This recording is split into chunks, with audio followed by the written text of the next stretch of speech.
Foreign funding case में साबिक वज़ीर-ए-आज़म इमरान खान की हिफाजती जमानत की दरखास्त पर समाअत। इस्लामाबाद हाई कोर्ट के चीफ जस्टिस अतर मिनुल्लाह की जानिब से इमरान खान को आधे घंटे में तलब कर लिया गया है। इस पर हम बात करेंगे डॉन न्यूज के नुमाइंदे ताहिर नसीर से। ताहिर, बताएगा क्या अहकाम जारी किए गए हैं इमरान खान के हवाले से?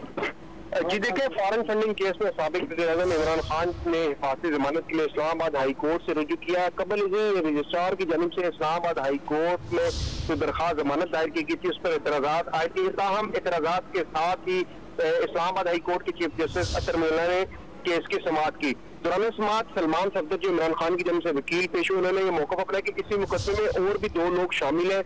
मुकदमे में शामिल 2 लोगों ने जमानत के लिए अदालत से रुजू किया था। खातून एडिशनल सेशन जज ने दोनों दरखास्त गुजारों का केस सुनने से माजरत कर लिया।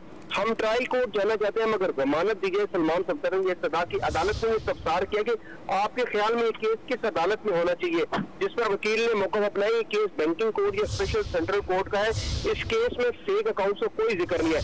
अदालत ने इस्तफसार किया कि दरखास्त गुजार कहाँ है, जिस पर सलमान सफदर ने मौका अपनाया कि अगर अदालत चाहे तो हम अदालत हाजिर हो जाएंगे। गैर मामूली सूरत हाल की वजह से दरखास्त गुजार पेश नहीं हो सकता। इस्लामाबाद हाई कोर्ट ने पुलिस और SIA को इमरान खान की गिरफ्तारी से रोकते हुए इमरान खान को आधे घंटे में हाई कोर्ट में तलब कर लिया है और इमरान खान जब इस्लामाबाद हाई कोर्ट में पेश होंगे तो उनकी हिफाजती जमानत की दरखास्त के ऊपर समाअत होगी। जी, इमरान खान की अदालत में पेश होने पर उनकी हिफाजती जमानत पर समाअत की जाएगी। बहुत शुक्रिया, आपने अपडेट किया था।